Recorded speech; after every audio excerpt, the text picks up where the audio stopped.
Praise God! Ngayon po, tayo po ay magpapatuloy sa atin pong series on truth over trends.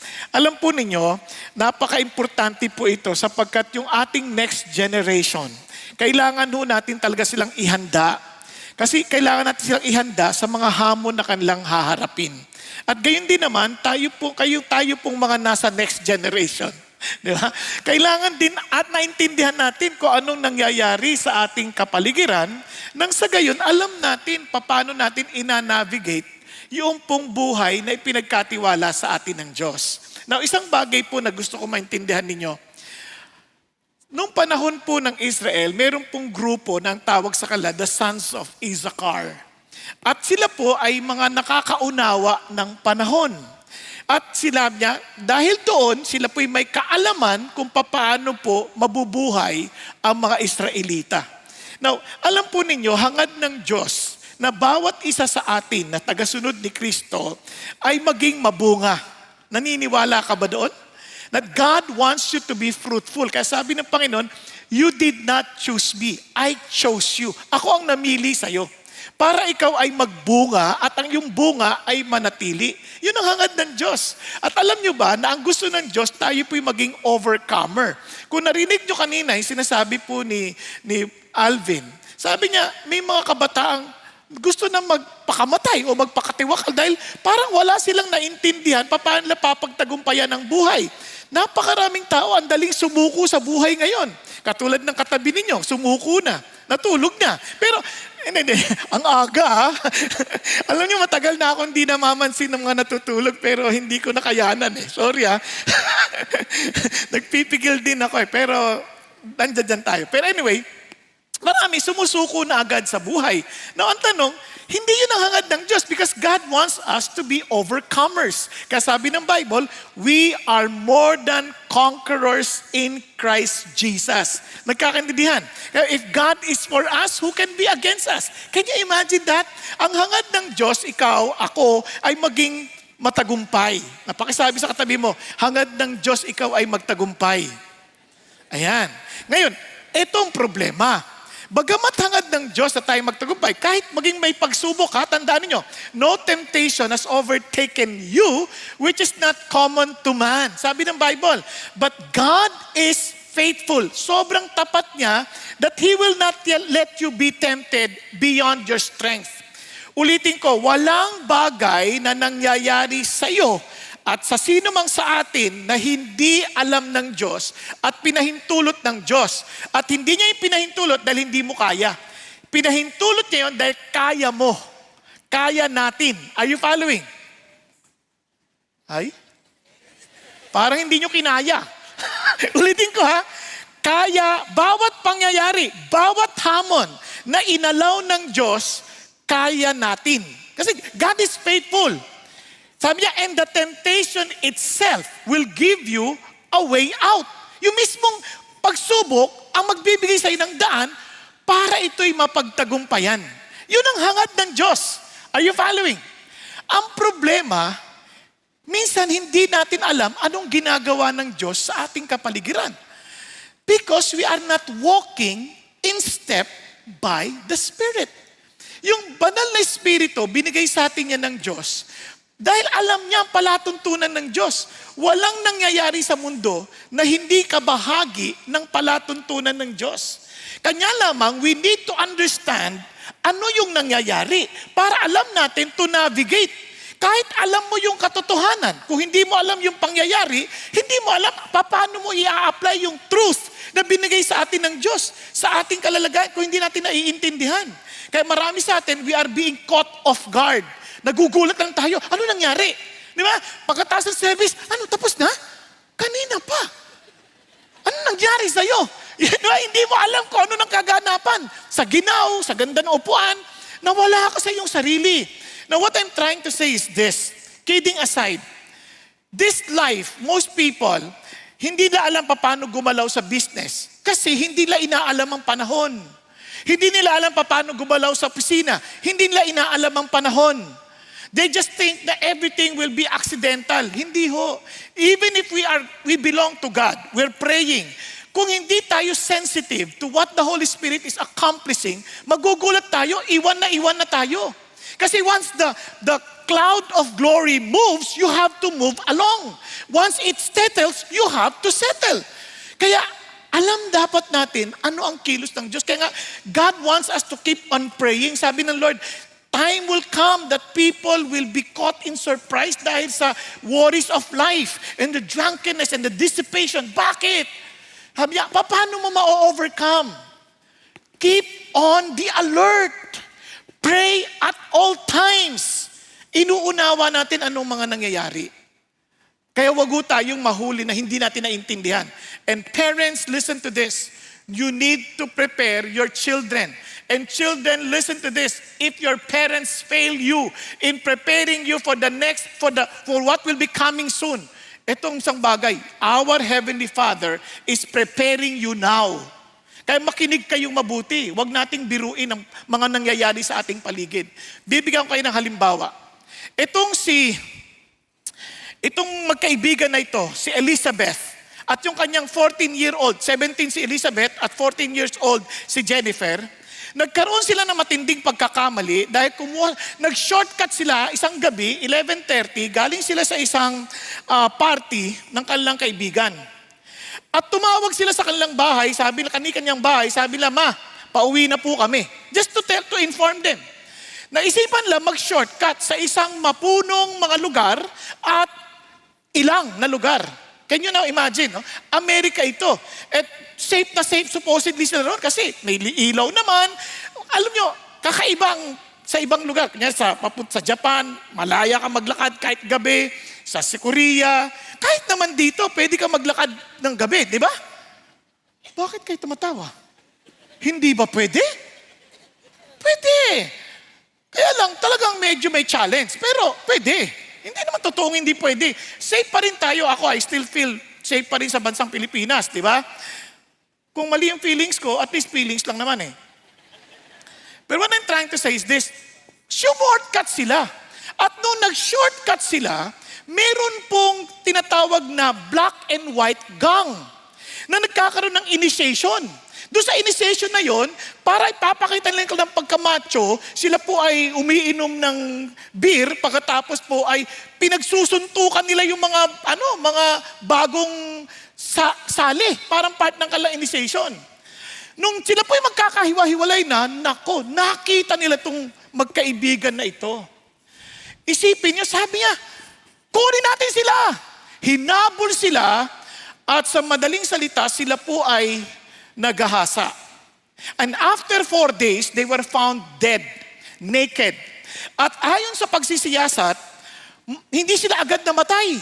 Tinalian sila ng belt sa leeg at ng sintas ng sapatos at inapakan pa sa leeg just to make sure na patay sila. At alam nyo kung sino nakapatay sa kanila itong gang na to? Sila ay edad 14 to 18 years old. Nakakagulat. At itong nakakagulat, isa sa kanila, in-interview sa TV before it happened. Before it happened, sabi niya, human life means nothing. Walang kwenta ang buhay ng tao. Kaya in-invite nila to sa kanilang mga puso, dala-dala nila to, pinakita na talaga walang kwenta ang buhay ng tao. Now, itong malungkot. Nung nilitis na sila and they were found guilty, one of them said, "Hey, ang saya-saya niya, it's great. Sobrang dakila ito. We did a big time." Pero ninyo, ang kanyang sigaw, nagawa natin. Big time crime. And they were so excited. Anong nangyayari? Sa totoo lang, sa atin, kahit sa bansang Pilipinas, napansin niyo po ba yung mga nagmamaneho? Minsan, sila nang mali, sila pa ang galit. Napansin niyo ba yan? O hindi na kayo nagmamaneho? Kahit pasahero. Minsan hindi nyo maintindihan ang mga nangyari. Kung sino pa yung mali, siya pa yung galit. Yung mga estudyante, sila'y nahuling nangongopya. Pag nahuli sila, galit pa sila sa teacher. Hindi raw marunong magturo. Kaya nag-aaral sila habang nag-e-exam. Diba? Parang ano nangyayari sa atin? Ang mga anak, nagugulat. Parang nung bata kami, naalala ko, hindi ka nakakapagsalta basta-basta sa magulang eh. Parang sa amin yung sobrang taas ng galang, Talagang ngayon, grabe, yung mga bata ang tatapang. Yung magulang ang humihingi ng tawad. Okay naman yun, kaya lang hindi naman perfect ang magulang. Kanya lang, parang abusado. Hindi niyo ba napansin yan? O nararanasan nyo ngayon? Kasi nakita ko naluluha na iba eh. Hindi na totoo. Bakit nagkakaganto? Alam nyo, hindi na natin alam kung ano yung tama sa mali. Yan ang nangyayari. Bakit? Yan ang nangyayaring trend ngayon. Ang daming trend na nangyayari. Last week, ang ganda ng preaching ni Pastor Peter, gayon din ni Pastor Paul. Di ba?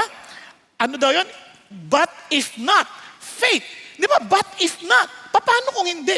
Kasi sa kasalukuyan, ang trend, pati maging sa pananampalataya, kailangan kapag ikaw ay nananampalataya, kung totoo ang Diyos, dapat sinasagot niya yung panalangin natin. Hindi niyo ba napansin, marami ang tumatalikod sa Diyos because they say, hindi totoo yan kasi hindi naman siya sumasagot sa panalangin eh. Kaya tinanong mo ba, bakit hindi niya sinagot yung panalangin natin? Meron ba nagtanong ng ganoon? Meron ba, kasi bakit ganoon? Siya pag nag-pray, sinasagot. Pag ako, hindi. Hindi mo ba tinanong kung bakit hindi sinagot yung prayer mo? Nakuha ninyo? Hindi ko mo sinagot ng Diyos yung prayer ng isa, totoo na agad. Hindi naman ko mo hindi sinagot, hindi na totoo.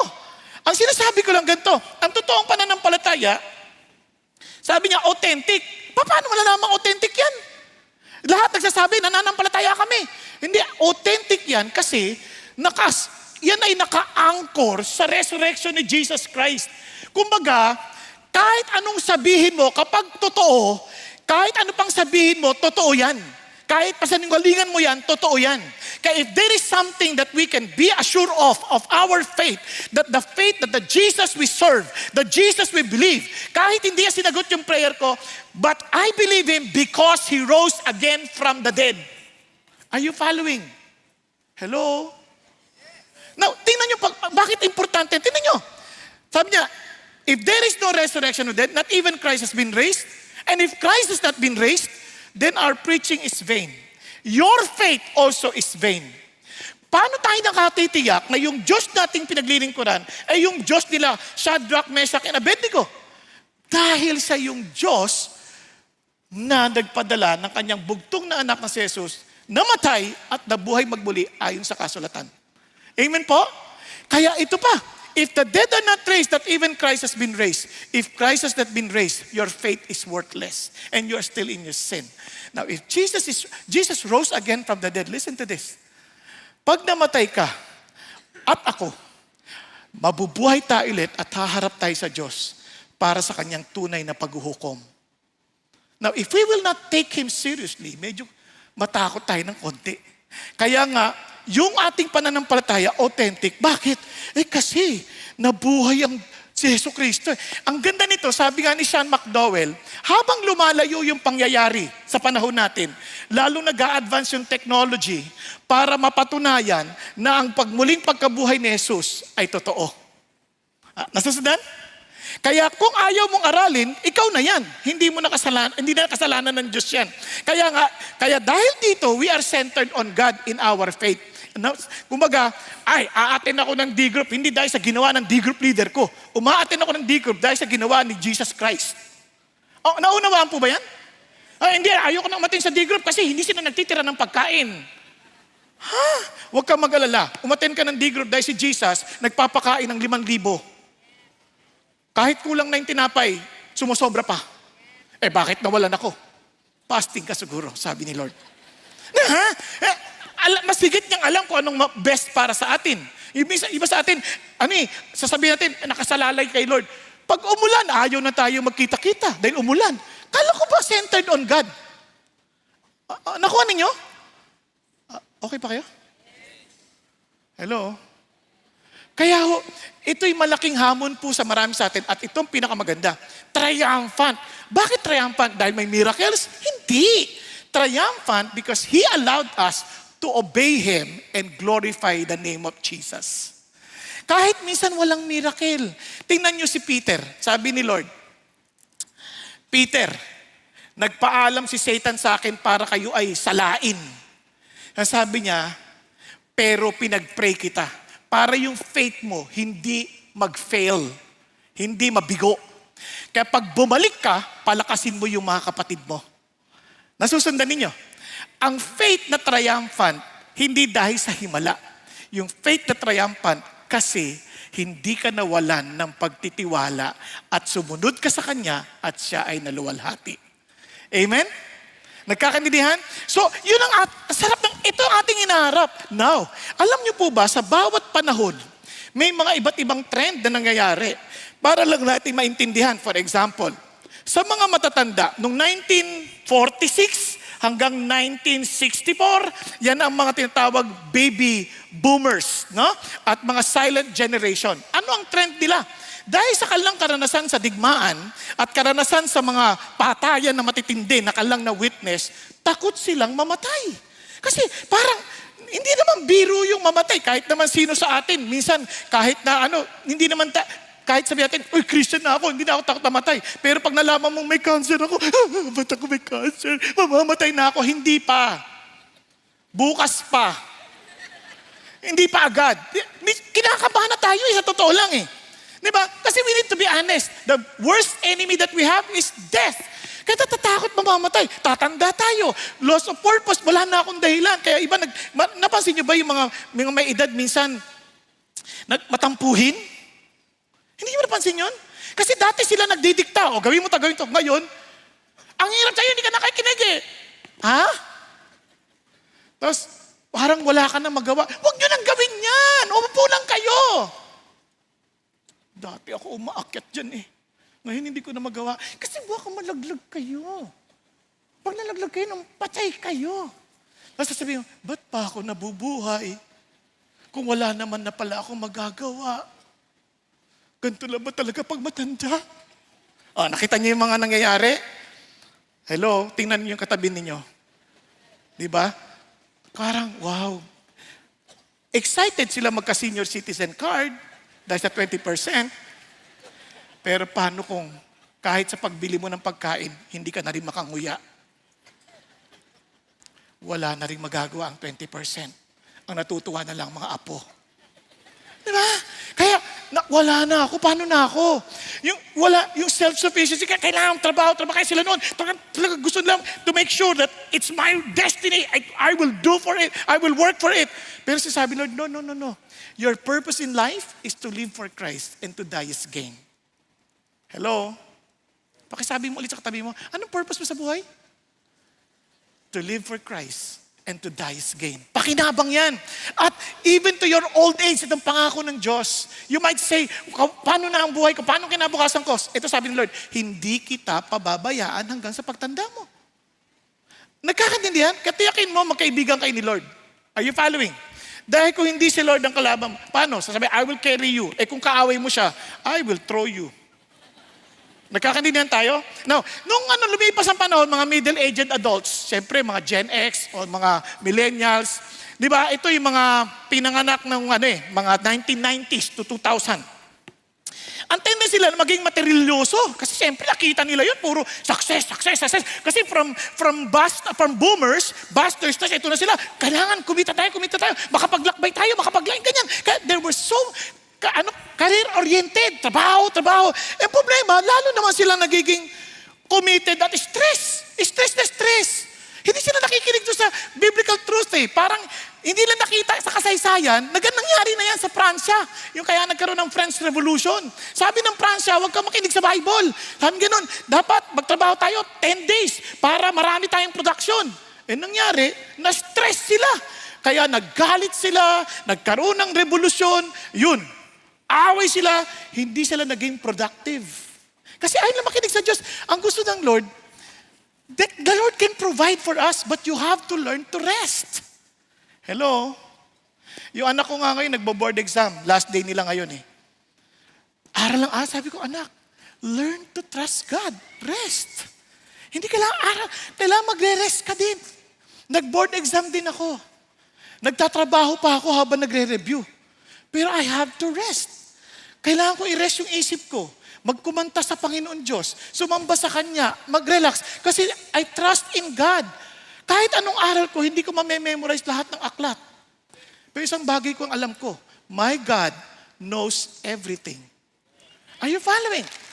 Yung iba naman, nasobrahan, puro rest. Walang aral. Wala, hindi ka rin papasa nun. Mali din yun. Kaya ito, kasi sabi ng Lord, remember the Sabbath day. Yun ang katotohanan. Always go back to the truth. Now, achievement focus on parenting. Yung mga parents, ganun niyo napansin, lagi sinabi, mag-aral kayo mabuti, magpakasipag kayo. Para saan? Para gumanda ang buhay ninyo. Dapat ang mauna niyo maintindihan, lumakad kayo sa kalooban at palatuntunan ng Diyos at sigurado ko, pangako niya, hindi kanya yung pababayaan at hindi kayo magugutom. Sabi ng Bible, sabi mismo ni David, matanda na ako. Wala pa akong nakitang matuwid na yung kanyang mga anak at mga salinlahi na mamalimos. Hello? Andiyan pa kayo? Kaya yun ang pangawakan natin. Kasi we have to love the Lord our God with all of our hearts. Instead of focusing na, magtaaral kayo, trabaho kayo. Hindi. Anak, mahalin yung Diyos. Then do what God requires of you. And then you will know that He is true. Hindi nagbabago yan. Nakita ko sa tatay ko yan. Nakita ko sa nanay ko yan. Naalala ko nung natanggal ako sa trabaho, sabi ko sa nanay ko, nakita kami sa Canada, patay ng tatay. Nay, wala na akong trabaho. Anak, huwag kang mag-alala. Sunod ka lang sa Diyos kung anong pinagagawa niya sa'yo. Nay, ano papakain ko sa anak ko? Ano papakain ko sa pamilya ko? Sabi niya, Bong, nung namatay ang tatay mo, ni minsan hindi ako pinabayaan ng Diyos. Kaya yung Diyos na nag-alaga sa akin, siya rin mag-aalaga sa iyo. And alam niyo po ba, ito, huwag mo na kayong pumalakpak. Itong amazing part. Yung nanay ko, na stroke, bedridden for 5 years. Pag-isipan nyo, paano siya mabubuhay? Pagbisita ko sa kanyang silid, ang nagagalaw niya isang kamay lamang. Nakaangat yung kamay sa hating gabi. Inisip ko, bakit siya nakaangat ng kamay? Nagpupuri sa Panginoon Diyos. Sabi ko, Lord, how can you provide for her? Helpless siya. Wala siyang work. And you know what? For some reason, yung gobyerno ng Canada, na hindi naman siya doon nagtrabaho, binigyan siya ng lahat ng suporta, binigyan siya lahat ng kanyang pangailangan, ni $5 wala kaming naitulong sa nanay. Kundi lahat, pinrovide ng Diyos para sa kanya. And the reason why I'm telling you this, because there is only one truth that we can hold on to. Our God is true to His words. Amen? Kaya ito yung pangahawakan nun natin. Kaya even to our children, kahit sa mga anak ko, like sinasabi sa kanya, you trust God, you live for God, because God will never fail you. We fail God oftentimes, but He never fails. Are you following? Now, tuloy tayo. Now, itong trend naman, dumating ng mga young adults, millennials, Gen Z. Ito yung mga pinanganak na mid-1990s to 2010. Ano sabi nila? My truth, my body, my choice. Kumbaga kanya-kanya na to. Talagang radical individualism. And dahan-dahan iba sa kanila, ayaw na mag-church. Ay, ano lang yan? Opium lang yan. Hindi, wala yan. Sabi niya, and moral sexual fluidity. Parang bahala na. Hindi na natin, huwag niyong intindihin yung disenyo ng Diyos. Parang yung iba nga hindi na nagpapakasal. Wala na silang galang sa kasal. Yung iba nga parang wala na silang pakialam kung they are engaged into immorality kahit na hindi pa sila kasal. Wala silang pakialam. Wala silang pakialam kung yung tungkol sa male and female. Wala silang pakialam.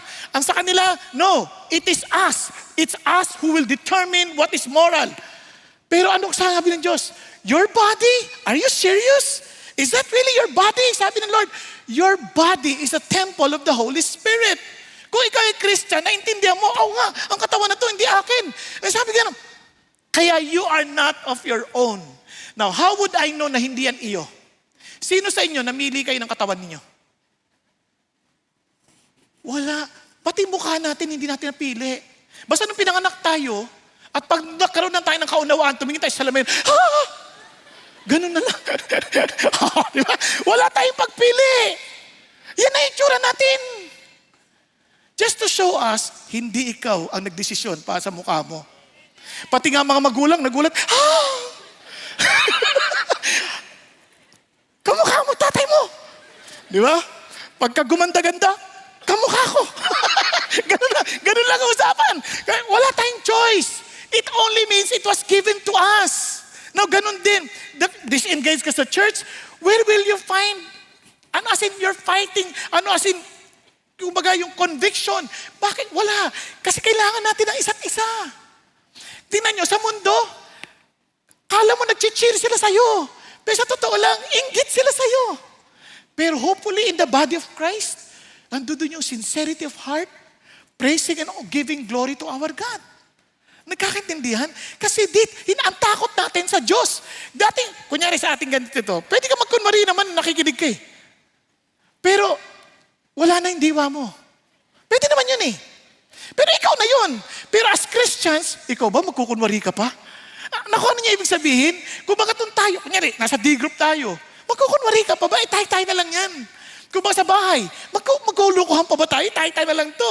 But that's the picture of a church. It's a family where we can be us. We can be vulnerable. Di ba? We can listen. Masakit man yan, pero at least we will not judge the person and say, basta man tao yan, tinitira ko yan. Hindi, iniisip mo, teka muna. May malasakit yan sa akin. He may have not said it properly, but I still believe that he is my brother and he cares for me. Are you following? Di ba? Kaya doon pala nintindihan nyo. Kaya sabi ng Bible, no, don't neglect meeting together. Stir up one another to love and good deeds. And of course, our design, of course. Sabi ng Bible, anong design? I design marriage because I want to protect you. I want to keep you safe. Alam nyo ba, karamihan ng mga na-engage sa premarital sex, sobrang full of suspicion. Sa pag-aaral ng marami, nagkakaroon sila ng form of parang insecurity na hindi nila maintindihan. Nagkakaintindihan tayo? Kasi bakit?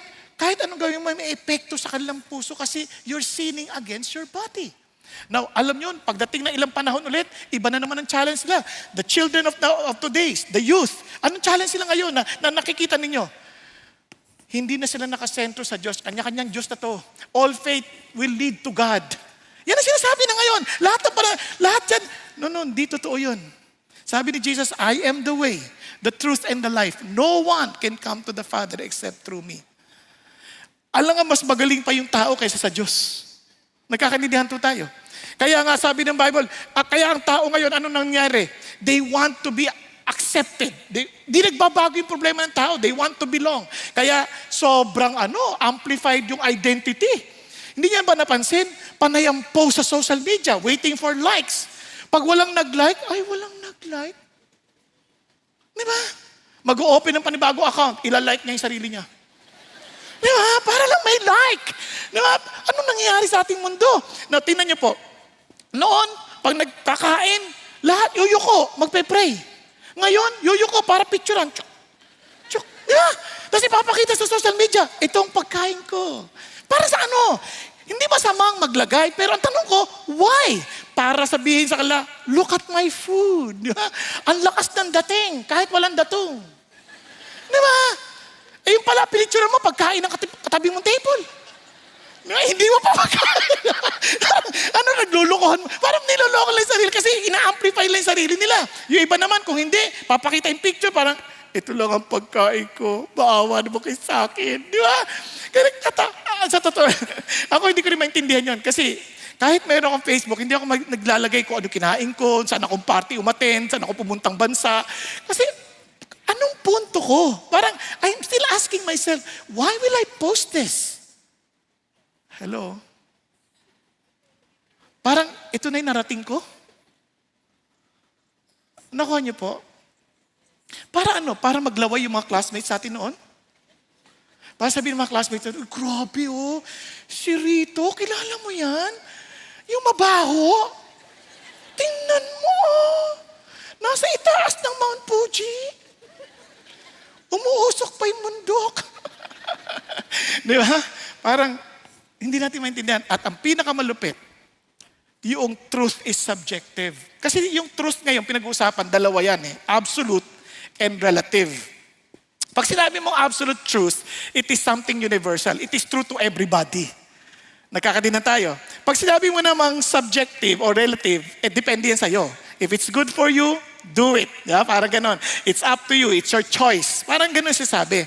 Ang problema with the relative truth, hindi yan practical, hindi yan makatotohanan. Ba't ko nasabi? Unang-una, may mga bagay sa mundo na hindi mo pwedeng baguhin. Law of gravity. Sige nga.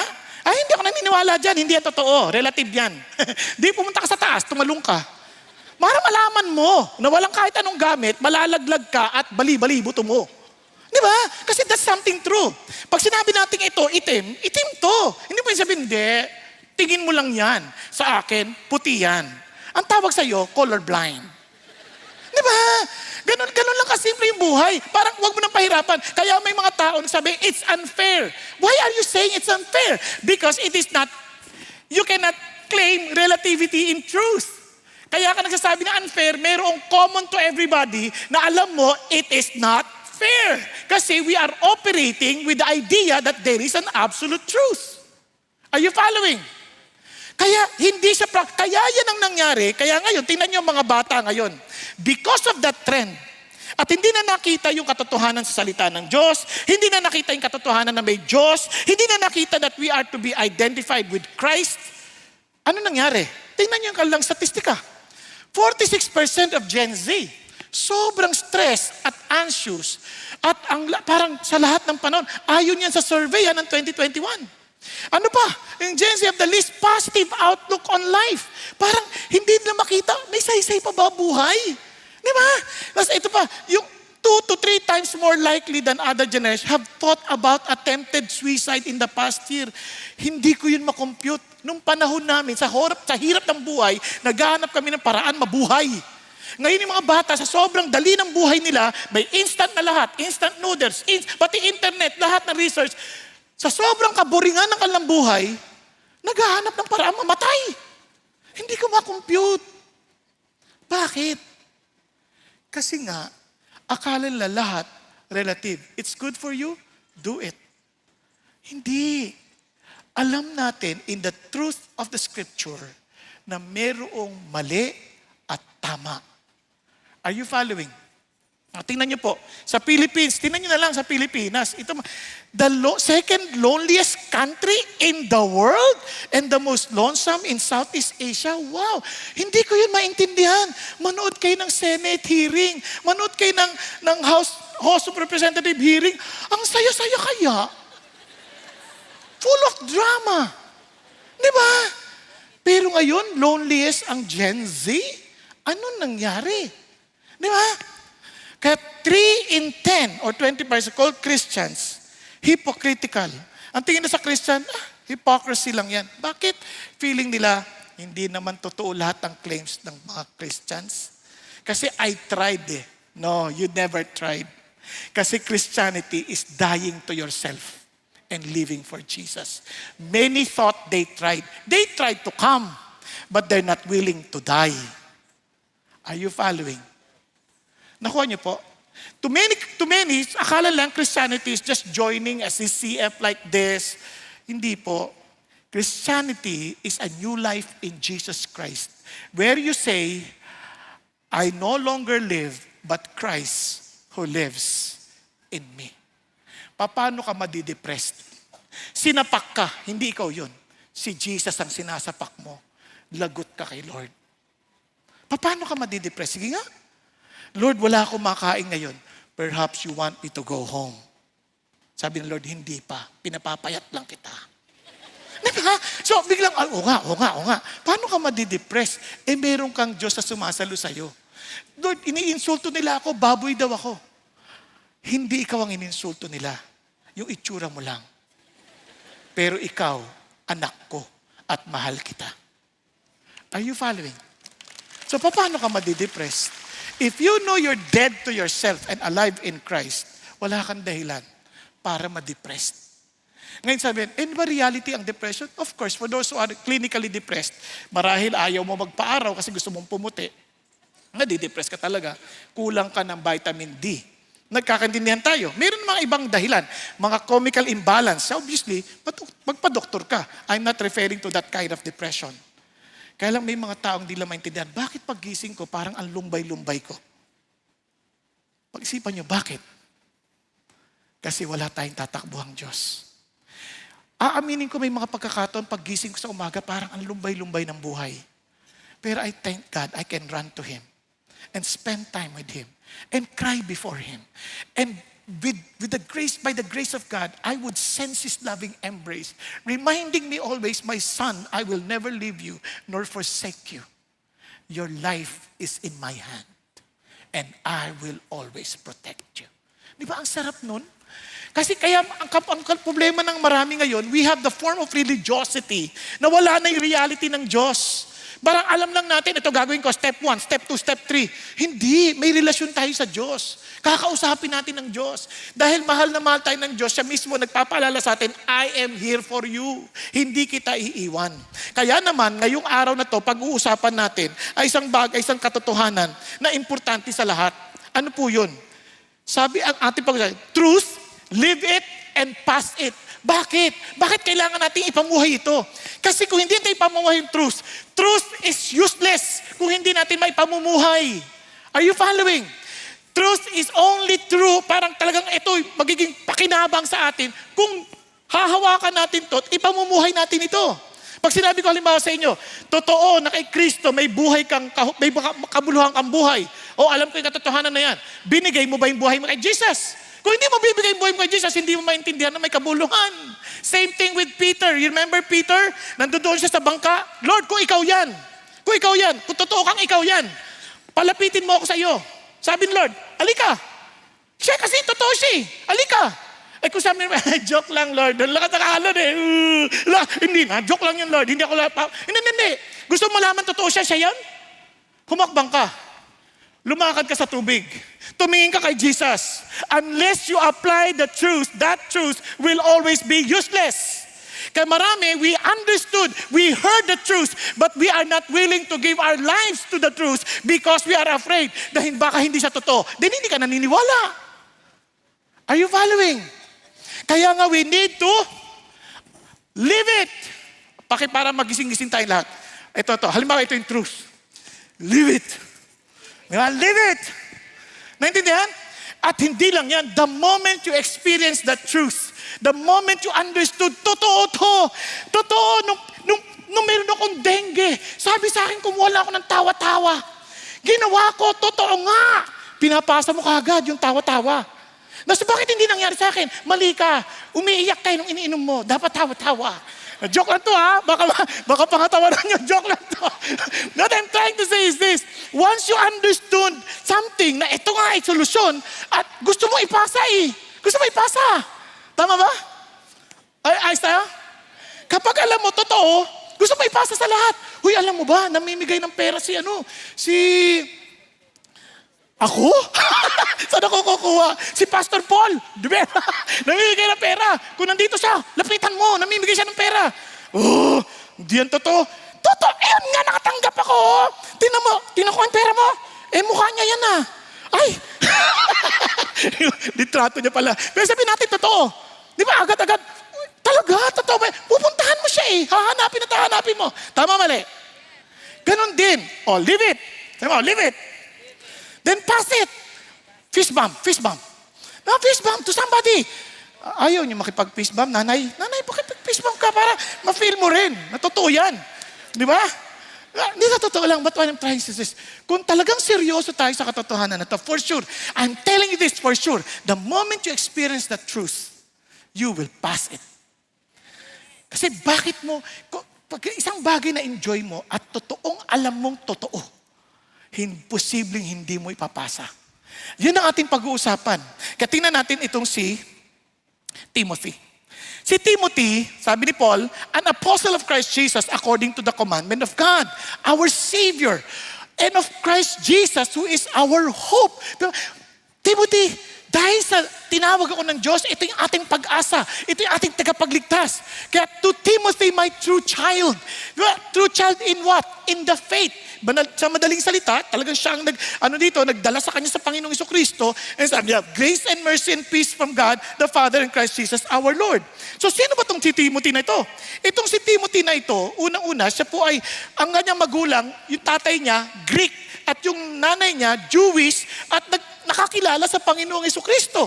Yung nanay niya. Kaya ito ngayon, sumama kay Paul para palaguin ng Panginoon Diyos. And tingnan niyo itong maman to ha. Yung pananaw ng mga magulang, because I want you to live for Jesus Christ, hindi kita pag-aari. You go with Paul. Nasusundan natin? Hindi natin inaari anak.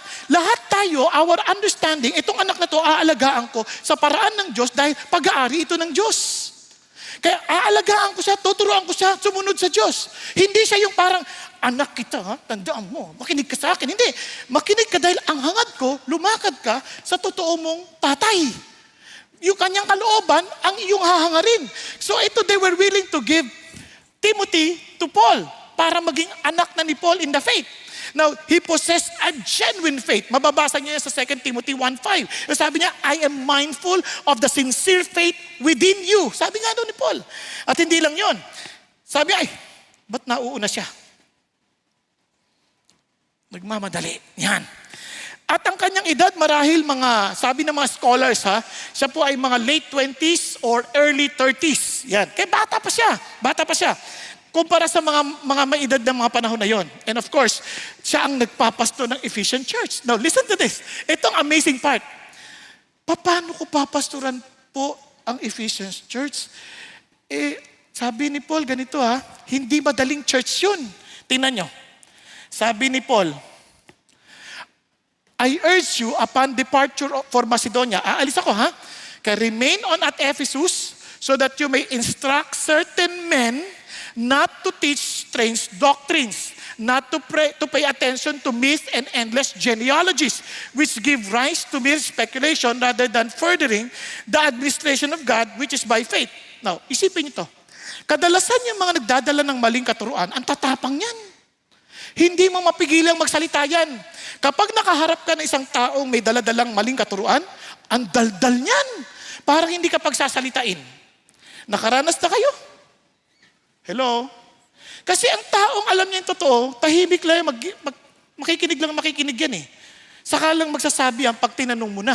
Pero ito talagang salta ng salita yan. So sabi ni Paul kay Timothy, diyan ka lang ha, turuan mo sila. Paano ko bata ako. Bukod sa bata, may sakit pa yan si Timothy. Sabi niya, huwag ka lang uminom ng gato, inom ka rin ng gatong klase ng tubig, yung merong alcohol ng konti para gumaling yung tiyan mo. Nakukuha ninyo? May sakit yan si Timothy.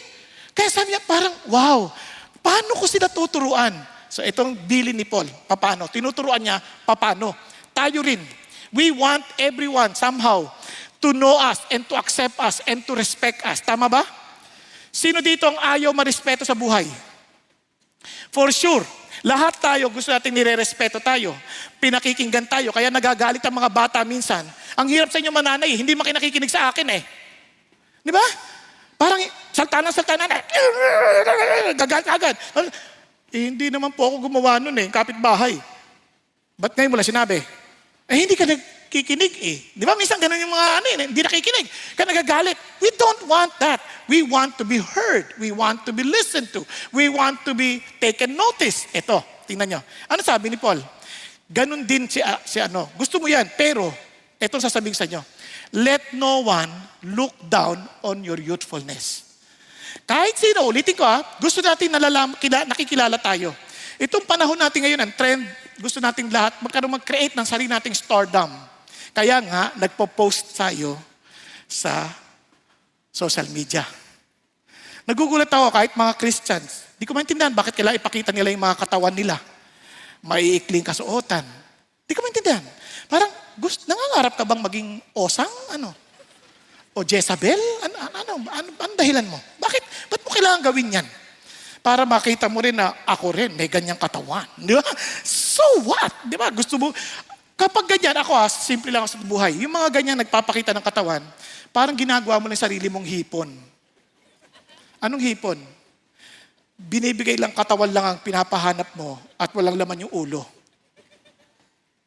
Kaya hipon. Nandiyan pa kayo? Kaya pag mga nasa gym na panayang tingin sa katawan, hipon yan. Bakit? Hindi naman kailangan buong pagkatao. Wala na dun. Huwag ka dun. Kaya ito, kasi we want to create our own stardom. Nakuha nyo? Star kingdom, nagnatawag. Sabi ni Paul, you want that? listen to me. Ito ang gawin mo. But rather in speech, conduct, love, faith, and purity, show yourself an example of those who believe. Sa paano? Gusto mong narespeto ka?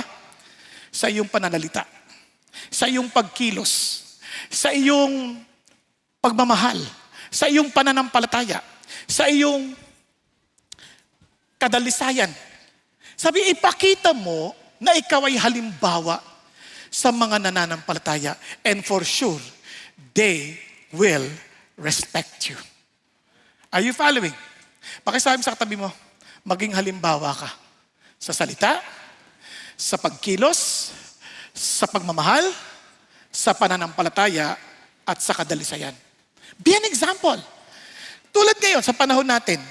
Kaya sabi natin, we have to live it. Bakit ka mo? Unang-una, nung sinasabi nila to, para maintindihan mo na ang trend ngayon, sasabihin mo lang kung nasa isip mo. Hindi. Let no unwholesome word proceed from your mouth, but only such words good for edification. Nakakapag-build up ba yung sinasabi mo? Yan ba'y nakakatulong sa pagkatao? Di ba? Yan ba'y nabubuo kay edification, edifice? Now, ito lang, nung naalala ko, about 2 weeks ago, nagsalita ako dito tungkol sa, remember, design ng Diyos, male and female. Somebody approached me after a week na magsasalita ako. Sabi sa akin, Pastor, ibig mo sabihin, pag ako ay may struggle, galit ka sa akin? Anong ibig mo sabihin? Hindi ko nakukuha eh. Sabi niya, kasi sinabi mo, pag harap-harapang nagsisinungaling, maiinis ka dapat. Harap-harapang nangangalun niya, maiinis ka, ganito yan. Kung harap-harapan, nagsisinungaling ka sa akin, siyempre magagalit ako sa'yo, tama ba? Andiyan pa kayo. Kasi mali yung ginagawa niya. Hindi naman kailangan galit ka sa tao. Galit ka sa ginagawa niya, mali yun eh. Tama ba? Ngayon ito. Sabi niya, paano ako? May struggle ako. Ano ka ba? Mayroon struggle ako eh. Gusto ko yung kapwa ko. Okay? Struggle mo yan. Malay ko. Kumbaga, alam nga namang magagalit ako sa iyo. Wala ka namang ginagawa. Lahat ng tao nag-i-struggle. Nakuha ninyo? Lahat ng tao nag-i-struggle. Kumbaga, pwede naman dumapo ang ibon sa ulo mo eh. Pero wag mo hayaang magpugad. Nakukuha ninyo? So, ibig sabihin, paano ka magagalit? Magagalit ka na kapag harap-harapan, nakikipaglampungan ka sa kapwa. Hindi mabuti yun. Kasi anong influensya mo sa ibang tao? The struggle is no longer just a struggle. It is now an act of sin. And the point of the illustration is for us to show that homosexuality is a sin. So, ibang tao, magagawin lang, kukunin yung reel. Short lang, putol lang. Ipapadala. Without any context. Ang punto mo, para maghasik ng galit? Nakuha ninyo? O gusto mo silang tulungang maintindihan na they need Jesus Christ because the Lord loves them so much, they want to be protected from destruction. Are you following? Nakita niyo ba yung difference? Ganon din sa atin. Bakit tayo nagagalit sa anak natin nagsisinungaling? Ayaw natin sila mapahamak bandang uli. Pag yan ay nagtatrabaho na, sinungaling yan, hindi na magpagkakatiwalaan yan. Okay tayo? Kaya nga, sinasabi natin, huwag kang magsisinungaling. Hindi yan makakabuti sa'yo. Ganon din when it comes to faithfulness. Kasi sabi ng Bible, make sure, hindi lamang, kaya sabi ng Bible, tingnan nyo, therefore, laying aside falsehood, speak truth, each one of you, with his neighbor, for we are members of one another. Conduct. Ano bang conduct natin? Live your truth to what makes you happy regardless of what God thinks of how it affects them. Hindi na importante yung mahalaga masaya ka. Hindi. Conduct yourself in a manner worthy of the gospel of Christ. Kasi si Paul, nagbigay ng sample kay Timothy. Paano ka makikipag-usap sa matatanda? Do not sharply rebuke an older man. Appeal to him as a father. Mga anak, kung kakausapin yung tatay mo, problema mo tayo eh. Hipokrito ka eh. Walang ganun. Paano? Appeal to them with respect. Ano sabi niya? Para appeal to him as a father. Tay, gusto ko naman yung sinasabi niyo eh. Pero tay, nahihirapan ako kasi iba yung ginagawa ninyo. Nakuha niyo yun? Nag-a-appeal ka. Kaya ginapakita. Tapos, yung younger men as brothers. Tapos, older women as mothers. Tama? Paano niyo ba tratuhin ng nanay natin? Sabi niya, younger women as sisters in all purity. Are you following? Tinuturo niya sa atin paano how to conduct ourselves with people. Again, I cannot share with you everything, but at least alam natin that we are to reflect what the gospel is all about. Now, how about love? Ang trend is, it's about self-fulfillment. Dapat, kung mahal mo ako, gawin mo to para sa akin. Hindi ganun. Ang love is giving. Diba? For God so loved the world that He gave His only Son. Husband, love your wives just as Christ loved the church that He gave. Ang pagmamahal, sakripisyo yan eh. Kaya nga patient, kind, not jealous, not brag, not arrogant, kasi it's more of giving. Tandaan ninyo sa panahon natin, sobrang mapagmahal ang tao sa sarili. Kaya sabi nga ng Timothy, sabi niya, sa huling araw, magiging mahirap. Bakit? Lovers of self, lovers of money, boastful, arrogant, revilers, disobedient to parents, ungrateful, unholy. Nagulat nga po ako, nabasa ko kamakailan yung anak na isang sikat na artista. Siya nagpaaral sa isang matayog na paaralan. Hindi artista sa Amerika, taad sa pero tinanggal niya yung apelido ng tatay niya at hindi sila nag-uusap. Pero yung tatay, kahit hindi siya kinakausap, siya pa rin nagbibigay ng tuition fee. Ay, maliit lang naman tuition fee, mga $600,000, mga ganun lang. Pero binibigay. Amazing, no? Ayaw na ng mga anak. Hindi na mapagmahal, irreconcilable, lagi lang sabi, ayaw ko na, hiwalay na ako, hiwalay. Meron tayong irreconcilable differences. Napansin niyo ba yung mga reasons ngayon? Malicious gossips, without self-control, brutal, haters of good. Kaya yung gossip na yan, nilalabasan, pati sa internet. Minsan wala ka ng kalaban-laban kung paano mo sasagutin. Nakuha ninyo? Pero lahat yung paninira. Kaya anong gagawin mo? Di ka Diyos ka tumakbo. Dahil siya naman na nakakaalam. Then treacherous, reckless, conceited, lovers of pleasure rather than lovers of God. Ang masama, they have the form of godliness. Nag-a-attend din sa service. But they deny the power.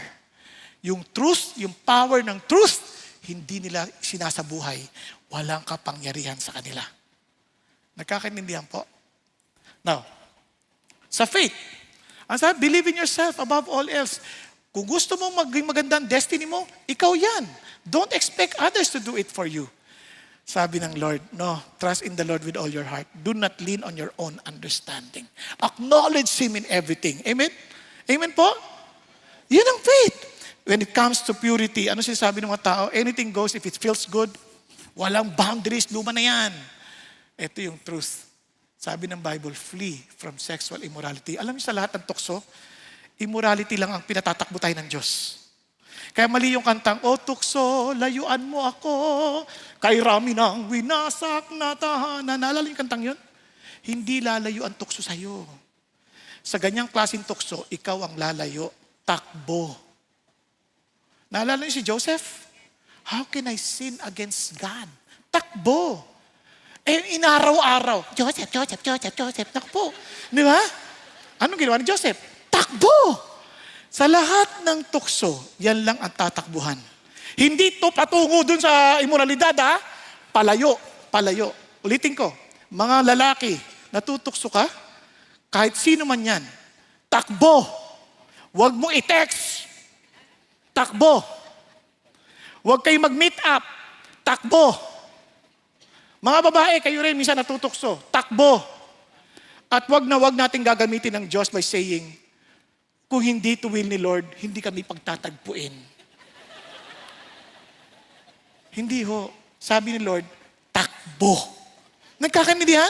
Kaya, dahil iyon ang templo ng Holy Spirit, takbo. Eh bakit gusto ng Diyos yan? Because He wants all of us to be used for His work. Sabi niya, to be vessel for honor, sanctified, useful to the masters, prepared for every good work. Saan niyo gustong gamitin? Sa dirty kitchen o sa kitchen ng hari? Mag-isip kayo. Obviously, gusto nating magamit sa presensya ng Panginoon Diyos. And God wants you to be there. He wants you to be His own possession, serving Him. Paano mangyayari yan? Sabi niya, then live with cleanse your life. Walk with purity. Kaya nga, now, brothers and sisters, now flee from youthful lust. Napansin niyo ulit? Flee na naman. Kasi youthful lust eh. Flee na naman. Pornography, takbuhan mo yan. Lahat ng tukso sa ganyan, takbo. Walang ibang solusyon. Takbo lang. Di ba? Eh sabi niya, saan ako tatakbo? sa sa katwiran, sa pananampalataya, sa pag-ibig at sa kapayapaan with those who call on the Lord from a pure heart. Takbo ka sa Lord. Lord, hindi ko to kaya. Bibigyan ko kayo ng sample ha. Nung binata pa ako, yung asawa ko ngayon, siyempre natukso rin ako dyan. Ayoko naman sabihin sa inyo, kayang-kaya ko. Ganyan. Natukso din ako dyan. Napaisip ako na kung gagawin ko, dadaling ko siya sa biglang liko. Kasi yun ang alam kong klase ng relationship eh. Bago ako nakakilala sa Panginoon, naintindihan kong ginagawa ng lahat. Di ba? Eto na. Nung nandoon ako, sabi ko, Lord, hindi ko to kaya. Para mo na. Takbo ako sa Diyos. Susunduin ko pa lang siya nun ha. Susunduin ko pa lang. Lord, paawa mo na. Alam niyo, iyak ako na iyak sa Diyos. Gusto ko po siyang halikan. Gusto ko po siyang yakapin. Nung una sabi ko ganito, ayaw ko po siyang halikan. Ayaw ko siyang yakapin. Maging totoo ko, anak. Ano gusto mo? Gusto ko po talaga. Kanya lang masama. Nung sinabi kong ganun, tinulungan ako ng Diyos. Nakaramdam ako ng something cold and afterwards something so hot na bigla ko nawala yung pakiramdam ko. Tapos sinundo ko na siya, inuwi ko na siya kagad sa bahay nila. Pag uwi ko, susunod na tagpo namin, nagpaalam na ako sa nanay niya. Sabi ko, Nay, pwede niyo po ba kaming samahan? Lalabas lang kami. Ay, bakit kailangan pa ako? Nagtiwala ako sa inyo. Wala po akong tiwala sa sarili ko. Takbo. Naintindihan niyo yung sabihin? Kaya naman, di yun na nga ginawa namin. Tuwing kami lalabas, kasamang nanay. Aba, blessing ha? Libre sine, libre kain. Ang kapal ng mukha ko. Pinagbayad ko yung nanay. Di ba? Pero hindi. Pero sa akin natuwala ako kasi you can run. Hindi naman sinabi ng Lord na takbo ka lang eh. Tumakbo ka sa katwiran. Tumakbo ka sa pananampalataya. Tumakbo ka sa pag-ibig na totoo. Tumakbo ka sa kapayapaan. Kasi pag ikaw ay nalaglag, walang kapayapaan. Sobrang ang gulo ng isip. Di ba? Parang hindi ka makatulog. Ang hirap ata. Yung tukso pa lang, katakot-takot ng kaguluhan ng isip. Di lalo na kung nalaglag ka pa. Nakuha ninyo? Yan, tatawag sa yung girlfriend mo, buntis ako. Ha? Paano nangyari yan? Paano ka nangyari dyan? Suntukin kita. Kinalaw mo ako, tapos sasabihin mo daliri lang yun ah. Hinawakan ko lang yung kalingkingan mo, buntis na. Nakuha niyo ibig sabihin?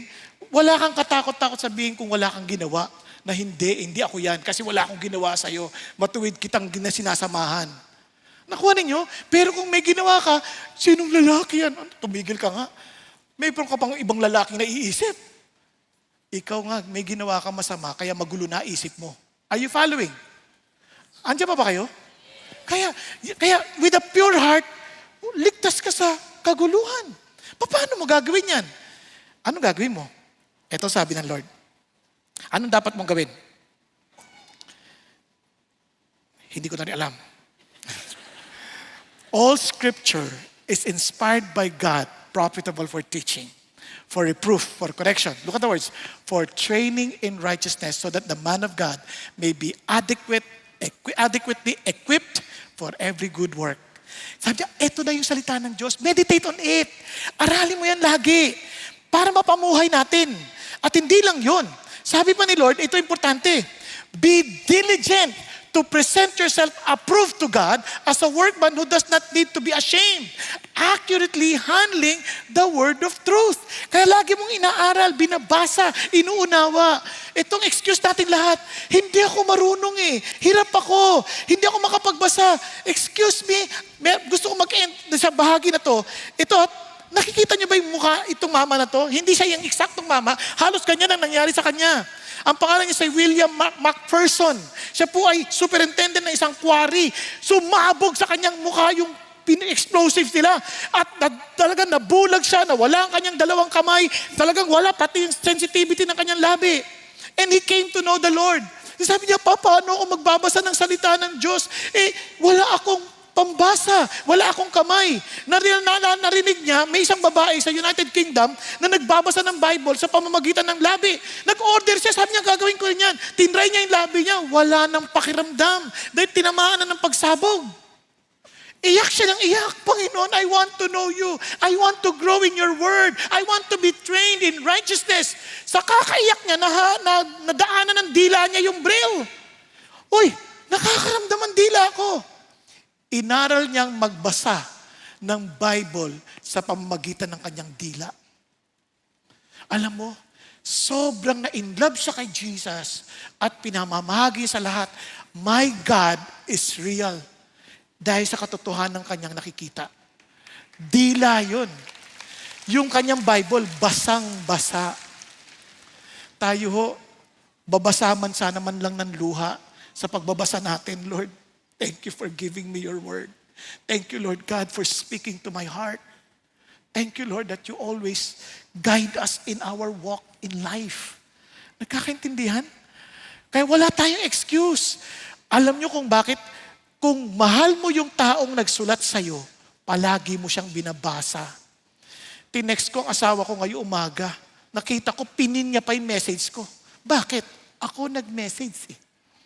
It's a love letter. Bakit niya ipipin? Dahil alam niyang mahal ko siya. Nagkakaintindihan? And sometimes, pag hindi mo mahal, hindi mo na ipipin yan. Ano ba naman to? Delete. Baka hindi na nga basahin eh kung hindi mo type eh. Tama ba? Pero kung yung crush mo yan, totoo ba to? Siya nag-text? Grabe, nanginginig ka pa. Ano sinabi niya? Pautang. Ha? Grabe. Kahit na ulit. Pautang lang yun. Pero pagkakataon na siyang makausap. Nagkakaintindihan? Why? Because we prioritize what we need to prioritize. And secondly, friends, pass it. The moment you understand the beauty of this truth at nakita mo, naging totoo to sa buhay mo, and I praise God, I would not be happy, a happy man, as a family man, kung hindi ako tinulungan ng Diyos. Nagkakaintindihan? And I still want to tell the world, this is what God did to us. Mga anak ko, masaya ako. Asawa ko, masaya ako. Sa ministry, masaya ako. Bakit? Kung hindi ako sumunod sa kalooban ng Diyos, ano kaya ang buhay ko? Ganyan tanong ng asawa ko, paano kung hindi tayo Christian? At ikaw na pangasawa ko? Ano? Palagay ko nakakulong na ako. Ha? Ba't naman? Napatay na kita. Kasi sa unang mga taon pa lang ng aming pagkasama, kung wala ang Diyos, pwede talagang magawa ko yung isang kasalanan na hindi magagawa, na normal kong parang kumbaga mainitin ang ulo ko eh. Pero mabuti ang Diyos. Dahil sa Kanya, yung katotohanan na ito ang nagbigay ng kaayusan sa aming buhay. Siya nagbigay ng saysay sa buhay ko. Siya nagbigay ng, kumbaga, kinabukasan at sa kasalukuyang kung ano mang aking tinatamasang pagpapala mula sa Diyos. Hindi yaman, kundi ang kapayapaan at kaayusan ng buhay. Alam mong may Diyos na totoo. Kaya naman, ito gusto mo ipasa. Di ba gusto mo ipasa? Kaya sabi ng Lord, tingnan nyo ha, ang mensahe kasi, hindi yan iniimbento. Therefore, my son, be strong in the grace that is in Christ Jesus. You know what Paul is saying? Kasi si Timothy matatakutin, takot siya, hindi ko to kaya. Hindi, you are not going to do that by your own strength, but by the grace that is in Christ Jesus. Sa biyaya ng Diyos, be strong in that. He will strengthen you by His grace. Siya mismo magpapalakas sa'yo. Kaya the things which you have heard from me, kumbaga binigay ko to sa iyo, narinig mo to sa akin, meron kang stewardship na dapat pangalagaan. Pinagkatiwala to sa iyo, huwag tumanatili sa iyo. Sabi niya, in the presence of many witnesses, entrust this to faithful men. You see, Timothy, ako mamamatay na ako. I fought the good fight of faith and mamamatay na ako. Pinasa ko sa iyo. Hindi ka rin mananatili sa mundo. Maaaring mamatay ka din one day. But you have to pass that on to faithful men. Ano sabi niya? Faithful men. How would you know that these are faithful? They understood the truth. They are faithful to the truth. They are loyal to the truth. They're willing to die for the truth. And they love the truth. Then who will be able to teach others also? Dahil sa naintindihan nila itong katotohanan, they want it to be passed on. Nakuha niyo po ba? Napansin niyo yung kanina? Si Weng, si Jello, pagkatapos si Caleb, tapos si Jeff. Parang gusto mong ipasa, hindi ka papayag na. Itong mensahe na to, pinapasa lang ito. Hindi ito parang iimbentuhin mo pa. Pag naintindihan mo to, ipapasa mo lang. Hindi mo pwedeng baguhin ang mensahe na yan. Kasi ang mensahe na isa lang, the gospel who is Christ Jesus. Kaya sabi niya, gawin mo yan. Ilang generation po ang involved? Ilang generation? Si Paul, si Timothy, then si faithful men, and others also. 4 na henerasyon. Friends, I'm praying. Kung ikaw ngayon, seryoso ka sa Diyos, be willing to be a faithful man. Be willing to learn. Be willing to know God more. And be willing to be trained. Pagkatapos, whatever you receive, pass it on to somebody else. Invest your life to someone. Kung tatay ka, andyan ay anak mo. Kung wala naman, humanap ka, pag-pray ka sa Panginoon Diyos that you will find that faithful man. Are you following? Ang ikli lang ng buhay natin. Trust me, ang bilis-bilis ang panahon. Tignan nyo, ang bilis. Kahapon lang 25 ako. Ngayon, magsi-60 na. Nakuha nyo yung sabihin? Nakukuha nyo ba? Ang bilis ng panahon, hindi mo namamalayan. Hindi mo namamalayan. Kasi sabi niya, who will be able to teach others also? If you are to invest your life, invest it to human being. Invest it to someone who will continue the baton. Who will finish the race. Look at this. For I am mindful of the sincere faith within you, which were dwelt in your grandmother Lois. Ay, may role din pala yung mga babae, no? Kahit lola pa. Si grandmother Lois and your mother Eunice. And I am sure that it is in you as well. Pinapasa ng lola, pinapasa ng nanay. Ngayon mga lola ang sakit ng likod ko, ang sakit ng tuhod ko, wala na akong magawa, talagang ganito lang at buhay ko. Hindi ko kayo iniinsulto. Pero don't focus on your weakness. Focus on the strength of God. Kahit naman ako may mga sakit din ako nararamdaman. But I cannot dwell on those weaknesses para lang mapigilan ng trabaho ng Diyos. I need to focus on the strength of God. Naalala ko pagkagaling ko ng Canada, nagpipreach ako dito. Hilong-telilong ako noon, may vertigo ako, gumagan. Kaya humahawak ako dito. Pero I will not allow that weakness to stop me from telling the Lord, the people of God, to the truth because I need to pass it on. Nagkakaintindihan tayo. Hello? Kaya pakisabi mo nga, pass it on. Come on, fist bump, pass it on. Ipasa natin yan. Kaya, bakit? Suffer hardship with me as a good soldier of Jesus Christ. Ano sinasabi natin? Hindi ito madali. Timothy, I'm not telling you this is a walk in the park. You are a soldier of Jesus Christ. Kaya fight the good fight of faith. Expect suffering. Expect difficulty. But your loyalty should be on your master. Lord, hindi na issue ano sasabihin ng tao sa akin. Ayoko to, Lord, ininsulto nila ako. Naalala ko, mayroong nagsishare ng gospel. Sa sasakyan, driver siya. Nishare niya kaya, binigyan niya ng trucks. Binato ba naman sa kanya? Ay, binato, nagulat siya. Ayoko na, hindi ko na to gagawin. Teka muna. Ganun naman talaga sa gera eh. Meron minsan babatuhin ka ulit eh. Babariling ka ulit eh. Pero, you will continue on because you are the soldier of the living Christ. Amen? Kaya sabi niya, expect that. Huwag ka masyadong engaged sa maraming bagay. You focus on what God wants you to do. Dapat nakatuon tayo sa pinagagawa ng Panginoon Kristo, ng ating commander-in-chief. At hindi lang yun. Kumbaga, kung parang ikaw atleta, pag tumakbo ka ayon sa rules. Hindi ba pwedeng ang takbuhan so shortcutin mo. You follow the rules so that you will not be disqualified. Napansin niyo ba sa Olympics, ang daming nagkamali lang sa starting point? Yung nauna lang, na-disqualify na? Bakit? Kasi there are rules. Kumbaga, you follow what the Lord wants you to do. Then, ano sabi niya? The hardworking farmer, because you are like an athlete, you are a soldier, you're like a hardworking farmer, I'm telling you, ikaw ang unang makikinabang sa biyaya na ibinibigay ng Diyos. Nagkakaintindihan? Alam niyo ba kung anong kasiyahan namin bilang mga pastor? Ang makita po namin ang buhay ng mga taong naaayos. Nakita ho namin na in love sila kay Jesus. Nakita namin yung dating mga addict nagkaroon ng kalayaan sa addiction. Yung mga dating nangangalunya nagkaroon ng katapatan sa kanilang mga kanya-kanyang asawa at nagkaroon ng maayos na pamilya.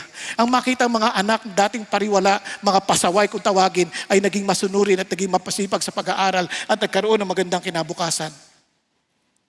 And I pray that you too will experience the same joy seeing people, the power of God's truth changing lives. Meron ako kikwento sa inyo. There was a time nagpipreach akong ganyan. Andun yung isang lalaki, andun yung isang babae. Without me knowing, bigla hong, in my preaching, sabi ko na kailangan niyang magbalikan kayo mag-asawa. Hindi ko alam na pareho silang umaatin ng series ng pagtuturo na yon.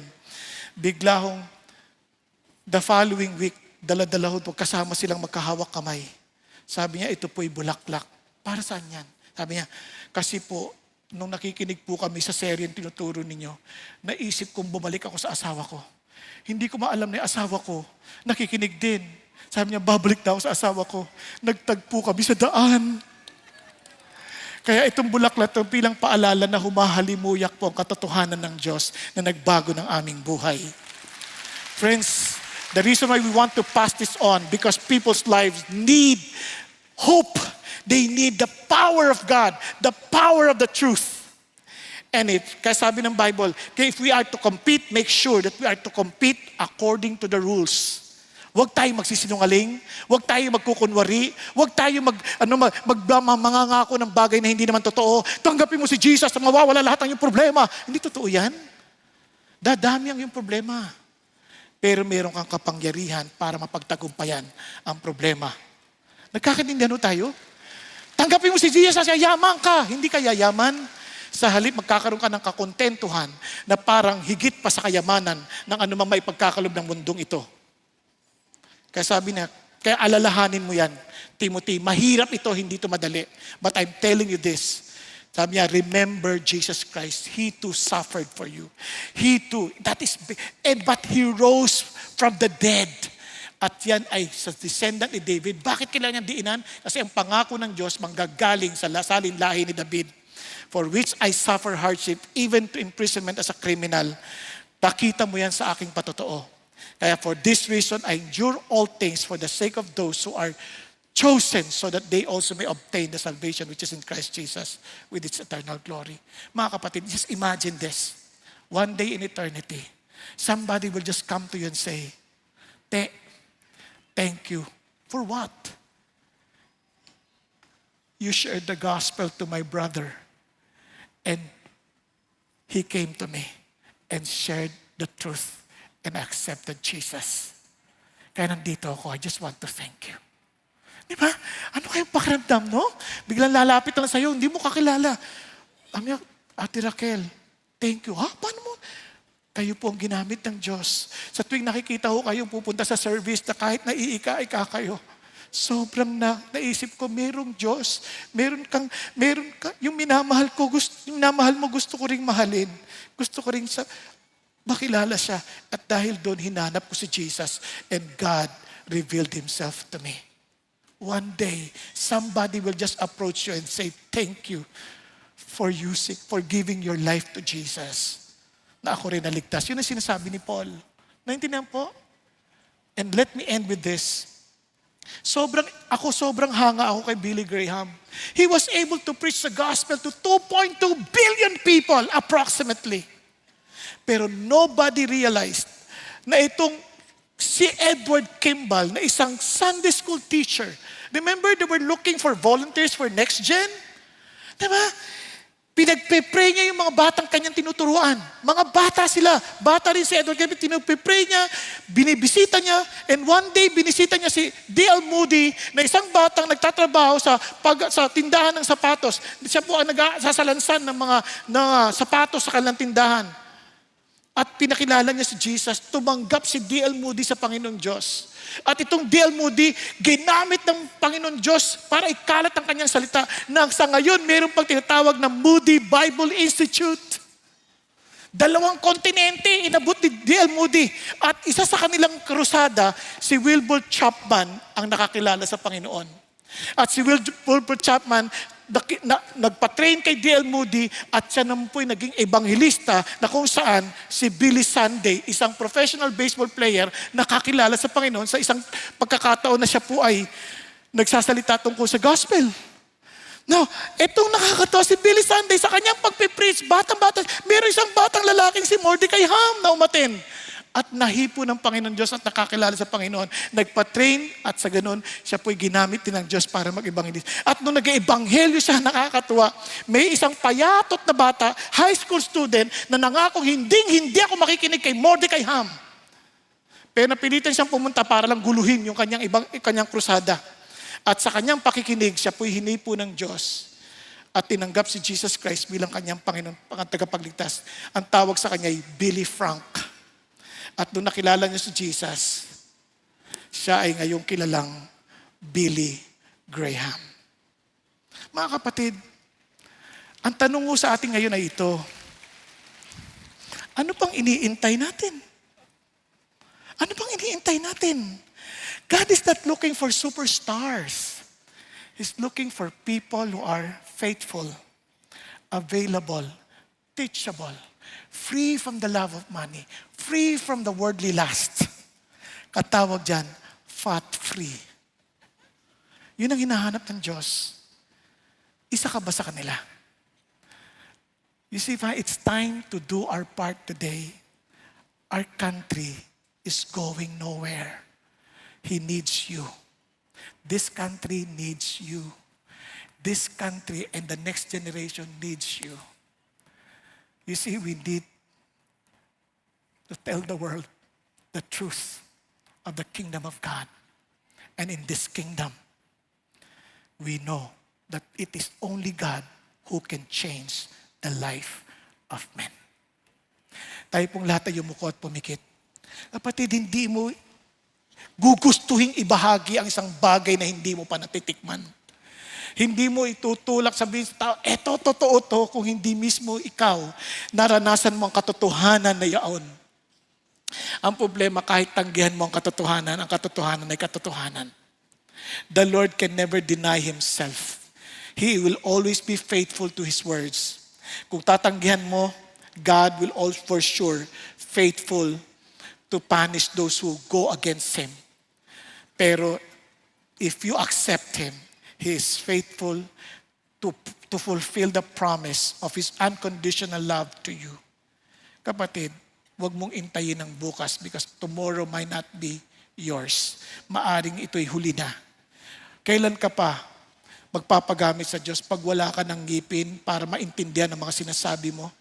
Kapag hindi mo na marinig sa mga tenga mo dahil bingi ka na para marinig mo pa ang mga bagay na sinasabi ng Diyos. Kapag mahihina ng iyong mga tuhod para humayo ka at ipagsabi ang katotohanan, kailan ka susunod sa Panginoon Diyos? Ganun pa man sa mga nanghihina na, hindi ibig sabihin ay wala ka na ring halaga. Ito lang masasabi sa iyo. Ang lakas ng Diyos at ang kanyang biyaya ay nasa iyo din. Kung paanong pinagkakalob niya kanyang biyaya sa mga bata, pinagkakalob niya rin ito sa mga matatanda.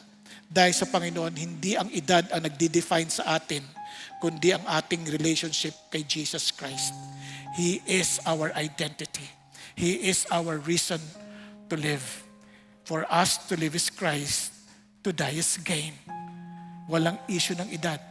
Pero bago yan mangyari, talaga bang tinanggap mo na ang katotohanan si Jesus lamang? Ang katotohanan, ang paraan, at ang buhay, at walang sino mang iba. Kung hindi pa, niyayaya kita ngayon, magpakumbaba at sabihin mo, Panginoong Hesus, I surrender my life to you. Jesus, you are the truth. And I accept the truth. I want to live the truth. And I want to pass the truth. Kung ikaw ang kapatid na kinakausap ng Diyos, would you please raise your hand? Taas mo lang kamay mo. Lord, ako po yun. Yes, yes. Huwag kang mahiya. Yes, yes. Thank you, Jesus. Thank you, Lord. Hallelujah. Thank you, Jesus. Thank you, Lord. Lord, nakita mo mga kamay na itong nagtaas. Hiningi ko po aming Ama to Lord God to open their hearts fully. Nang sa gano'n ang katotohanan mo'y maging totoong-totoo sa kanila. That they will, Lord, by your grace, ito po'y kanilang i-apply na sila'y mabubuhay para sa iyo. Panginoon, maglilingkod para sa iyo. Panginoon, hihinga para sa iyo. Lahat ng kanilang buhay, buong buhay ay para sa iyo lamang. Thank you, Jesus. Hallelujah. Thank you, Lord. Salamat, Panginoon, ang katotohanan mo ay pinagkaloob nyo ng iyong spirit of truth, ang iyong banal na spirito to empower us to apply your word in our lives, O God. Alam namin hindi namin to kaya on our own. Ngunit sa kapangyarihan ninyo, ito po ay magagawa, ito po ay magaganap dahil kayo totoo sa iyong salita. Kaya Panginoong Jesucristo, dahil kayo ang nabuhay na magmuli, Panginoon, mabuhay kayo sa amin. And allow us, Father God, to live only for you and for you alone. Thank you, Jesus. At sa bawat isa sa amin at sa bawat pamilyang aming nire-represent, I pray, O God, to help us prepare, Father God, the new generation with all these new trends happening. Thank you, Lord God, na kayo ang katotohanan kahit magbago-bago pa ang mga trends. Kayo ang katotohanan hindi nagbabago kahapon, ngayon, at magpasawalang hanggan. At dahil sa katotohanan ito, hindi kami matitinag dahil kayo ang matibay naming pundasyon. Salamat po aming Ama. Panginoon, pagtibayin niyang bawat pamilyang ito at pahintulutan ninyo, Panginoon, kami po ay mabuhay sa katotohanan ninyo at maipasa ito sa maraming mga buhay nang sa ganun maranasan nila ang tamis at sarap at biyaya ng iyong katotohanan. Sa pangalan ni Kristo Jesus. Amen. Amen at amen.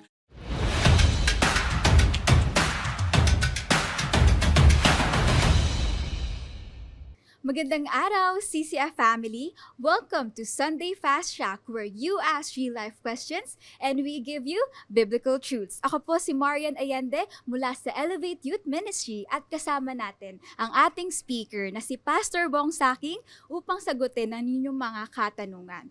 Una sa lahat, Pastor Bong, Happy Youth Month po! Happy Youth Month din sa'yo, Marian. Yes, and praise God po sa inyong mensahe kanina. Kumusta naman po kayo? Buti naman. Good to know po. Ngayon po, simulan na po natin ang ating mga katanungan. Una na po, syempre, ang mga kabataan mahilig mag-advise. So, papaano po kaya natin malalaman kung ang ibinibigay nating advice or guidance sa ibang tao is from the Lord or from us? Yan. Siyempre, napakaliwanag ng sinabi ng Panginoon kay Timoteo. Sabi niya, be diligent to present yourself approved before God, di ba? Not to be ashamed, by rightly handling the word of truth. Alam mo, minsan nandiyan na yung word of God, no?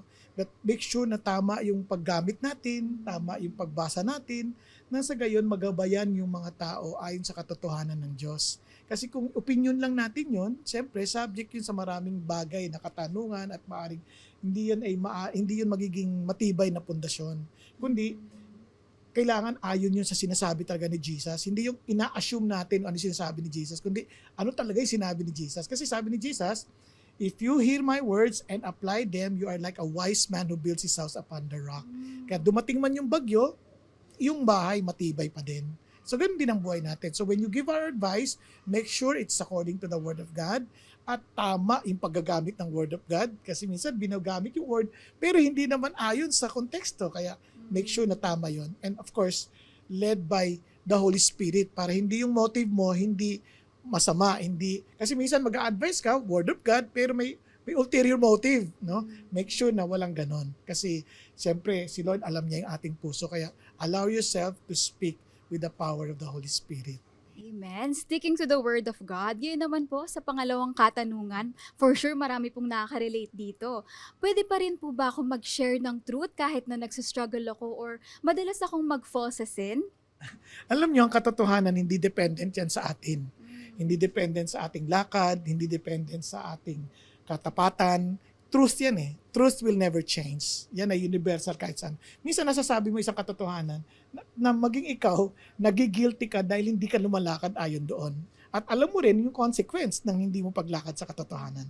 Kaya nga, kunyari pag sinabi natin, Jesus is the way, the truth, and the life, totoo yun. Hindi mo pwede mag-uwi yan. Kahit hindi ka lumalakad sa Diyos, yun ay katotohanan sinabi mo. Di ba? Kaya, kung gusto mo lang ma-enjoy talaga yung katotohanan na yun, make sure you follow the Lord. You follow the truth. Okay? But, hindi yan dependent sa'yo. Pero Marian, gusto ko lang balansin ito ha. Kaya, kung alam mo yung katotohanan, para lalo kang maging credible, siyempre, ilakad mo yung katotohanan. Di ba? Yun ang importante. Kaya, bagamat ang katotohanan hindi dependent sa'yo, kailangan pa rin, ikaw naman bilang mensahero ng katotohanan, ay lumakad ka sa katotohanan. Yan, hindi dependent sa atin. Ngayon naman po, para sa ikatlong katanungan, papaano ko po i-share yung truth sa mga taong nagawan ko na ng mali dati na hanggang ngayon, masama pa rin yung tingin sa akin? Paano ko po sasabihin sa kanila na ako ay bagong nilalang na? Ayan, siguro, kung gusto mong malaman lang na ikay bago na lang, unang-una humingi ka ng tawad. Kasi baka marami, kaya naman sila galit pa sa'yo, hindi mo naman inaako yung responsibilidad ng iyong pagkakamali. Ngayon, kung humingi ka naman ng tawad, kung mayroong kaakibat yun na dapat na aksyon, gawin mo rin. Sabi niya, let there be, show the fruit of your repentance, di ba? Kung may utang ka, magbayad ka, di ba? Kung hindi naman, bigyan mo sila ng pag-asa, magbabayad ka. Pasalamat ka na lang sa Diyos. Pag sinabi lang, hindi, nakalimutan mo na yan. Yun, malaking bagay yun. So, ibig sabihin, humingi ka ng tawad, gawin mo yung nararapat gawin, kung talagang para maniwala silang totoo ka nga. Di ba? Kunyari, kung iniwan mo yung asawa mo at pwede ka pa naman bumalik, edi bumalik ka na. Ayusin mo na yung buhay mo. Pakita mo yung bunga ng iyong ugnayan kay Jesus Christ. Amen. Praise God po sa inyong mga kasagutan, Pastor Bong. At ngayong buwan ng Oktubre po, ang Elevate at Next Gen ay nagdiriwang ng Youth Month. Nasa puso ng ating simbahan ang pag-empower sa kabataan through the Next Gen Kids Ministry at Elevate Youth Ministry. You can make an impact, be part of this movement of building a Christ-driven young generation dahil you're only young ones. So kahit nasa anong generation ka man, step out in faith and make an impact and empower the youth today. And that's it for our CCF Sunday Fast Track. God bless po!